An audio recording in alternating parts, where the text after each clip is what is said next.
Welcome to the fight, the Mullible Option Hunter Challenge. 20,000 rupees to 1 crore. സുഹൃത്തുക്കളെ, നമ്മളെ ചലഞ്ചിൻ്റെ 7ാമത്തെ ദിവസത്തിലേക്ക് സ്വാഗതം. ഇന്നും നമുക്ക് ലോസാണ്. ഞാൻ കാണിച്ചുതരാം. പൊസിഷൻസിൽ നോക്കുകയാണെങ്കിൽ 341 റുപ്യ നമുക്ക് ഇന്ന് ലോസ് ആയിട്ടുണ്ട്. 2 ട്രേഡാണ് എടുത്തിരുന്നത്. 2 ട്രേഡ് എന്ന് പറഞ്ഞാൽ ഒരു ട്രേഡ് കൗണ്ടേഴ്സിൽ പോവാം. ഒരു ട്രേഡ് നമ്മൾ മാർക്കറ്റ് ഓപ്പൺ ചെയ്ത് ഒരു 9:46 ആകുമ്പോൾ തന്നെ നമ്മൾ ഫസ്റ്റ് ട്രേഡ് എടുത്ത് അരമണിക്കൂറിൻ്റെ ഉള്ളിൽ ആ ട്രേഡ് ഏകദേശം ഒരു 3/4 മണിക്കൂറോളം നമ്മൾ ഹോൾഡ് ചെയ്തിട്ട് 76-65 ഏകദേശം നിയർലി 10 പോയിന്റ് ലോസിൽ നമ്മൾ എക്സിറ്റ് ചെയ്ത്. അതായത് ഇന്ന് 2 ലോട്ട് വെച്ചിട്ട് നമ്മൾ ട്രേഡ് എടുത്തത്. കാരണം മാർക്കറ്റിൽ വീക്സ് വളരെ കുറഞ്ഞുകൊണ്ടിരിക്കുന്നുണ്ട്. വീക്സ് വളരെ കുറവല്ല, നോർമൽ വീക്സ് വളരെ കുറവെന്ന് പറഞ്ഞാൽ 10-11 വീക്സ് കുറയുന്നതാണ് വളരെ കുറവ്. പക്ഷേ ഈ 18 എന്നുള്ള റേഞ്ചിൽ നിന്ന് നമ്മൾ വീക്സ് താഴോട്ട് വന്നുകൊണ്ടിരിക്കുകയാണ്. 18-19 ആ റേഞ്ചിൽ നിന്ന് വീക്സ് താഴോട്ട് വീക്സ് കൂടി നിന്നിട്ട് അവിടെ നിന്ന് കുറയുന്ന സമയത്താണ് മാക്സിമം സെല്ലേഴ്സ് ആക്റ്റീവ് ആവുക. സെല്ലേഴ്സ് ആക്റ്റീവ് ആവുന്ന സമയത്ത് എന്താ പ്രശ്നം എന്ന് വെച്ചാൽ നമുക്ക് ഇത് ചെയ്യാൻ പറ്റില്ല. അതായത് വലിയ എവിടേക്ക് ഒരു മൂവ്മെൻറ്റ് കിട്ടിയാലും ഓപ്ഷൻ പ്രൈസിൽ ചെറിയ മൂവ്മെൻറ്റ് നമുക്ക് കിട്ടുള്ളൂ. അത് ആ ഒരു മൂവ്മെൻറ്റ് നമുക്ക് ഓപ്ഷൻ പ്രൈസിൽ ക്യാച്ച് ചെയ്യാൻ പറ്റില്ല.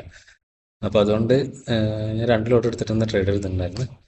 അപ്പോൾ ആദ്യത്തെ ഒരു 10 പോയിന്റിൽ നമ്മൾ എക്സിറ്റ് ചെയ്ത്, രണ്ടാമത്തെ ഒരു 12:30 ആകുമ്പോൾ വീണ്ടും എടുത്ത്. അതൊരു ചെറിയൊരു സ്കാൽപ്പിംഗ് ട്രേഡ് ആയിരുന്നു.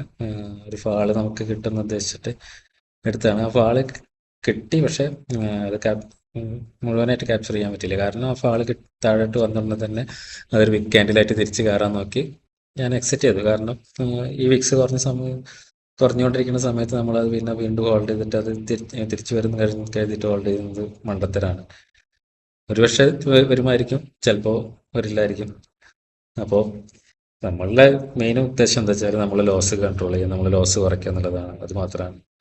അപ്പോൾ അതുകൊണ്ട് പെട്ടെന്ന് തന്നെ അത് എക്സിറ്റ് ചെയ്യുകയും ചെയ്തു. എഗൻസ്റ്റ് ആണ് മൂവ് ചെയ്യാൻ ഒരു ചെറിയൊരു മൂവ്മെൻറ്റ് കണ്ടപ്പോൾ തന്നെ അപ്പോൾ തന്നെ എക്സിറ്റ് ചെയ്തു.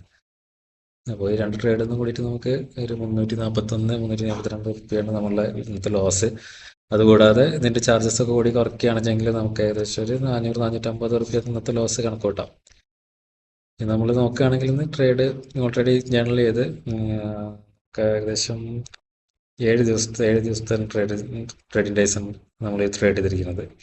7 ദിവസത്തിൽ ഒരു ദിവസം 1400, ഒരു ദിവസം 1200 പ്രോഫിറ്റ്, ഒരു ദിവസം 706 ലോസ്, ഒരു ദിവസം 1900 പ്രോഫിറ്റ്, ഒരു ദിവസം 8000 പ്രോഫിറ്റ്, ഒരു ദിവസം 597 ലോസ്, ഒരു ദിവസം 495 ലോസ്. ഇതാണ് നമ്മളുടെ ഇപ്പോഴത്തെ സ്റ്റാറ്റിസ്റ്റിക്സ്. ഓക്കെ, ഓവറോൾ നോക്കുകയാണെങ്കിൽ നമ്മൾ ഇപ്പോഴും നമ്മളുടെയൊക്കെ മന്ത്ലി ടാർഗറ്റ് നമ്മൾ അച്ചീവ് ചെയ്തിട്ടുള്ളത്.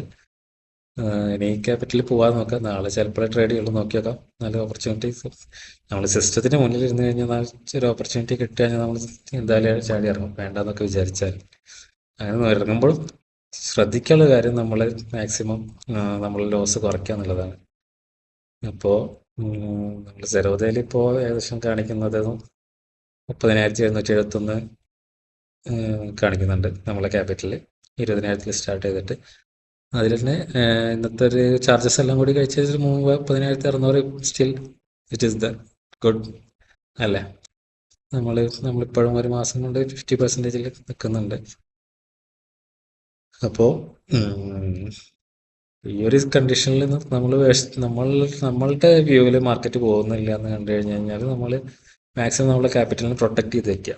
അത് ഓപ്ഷൻ സെല്ലേഴ്സിന് കൊടുക്കാതിരിക്കുക. സെല്ലേഴ്സിൻ്റെ ടൈമിൽ അവർ എൻജോയ് ചെയ്യട്ടെ, അവർ പ്രോഫിറ്റ് ഏൺ ചെയ്യട്ടെ.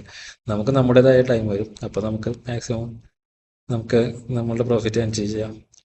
അതാണ് നമ്മൾ ചെയ്യേണ്ടത്. അതായത് നമ്മൾ എല്ലാ ദിവസവും നമുക്ക് പ്രോഫിറ്റ് ചെയ്യണം, എല്ലാ ദിവസവും നമ്മൾ വിൻ ചെയ്തേ പറ്റുള്ളൂ എന്നൊക്കെ പറഞ്ഞു കഴിഞ്ഞാൽ നമുക്ക് ഒരിക്കലും നടക്കുന്ന കാര്യമില്ല.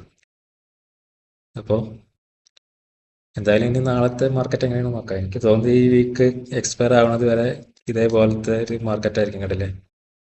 നോക്കുകയാണെങ്കിൽ ചെറിയൊരു ഫാളിന് ശ്രമിച്ചു കഴിഞ്ഞാൽ അപ്പോൾ തന്നെ അത് മാർക്കറ്റ് വിക്കാറ്റിലായിട്ട് തിരിച്ചു കൊണ്ടുപോയി നമ്മൾ പലരും എൻ്റർ ചെയ്യുക.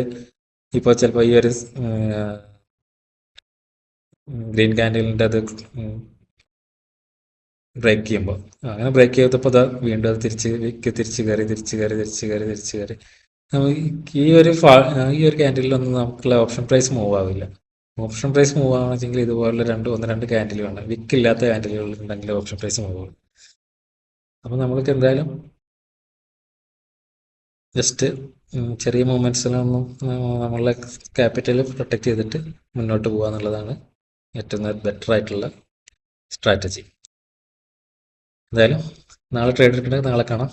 അതുവരേക്കും എല്ലാവർക്കും താങ്ക്സ് ഫോർ വാച്ചിങ്.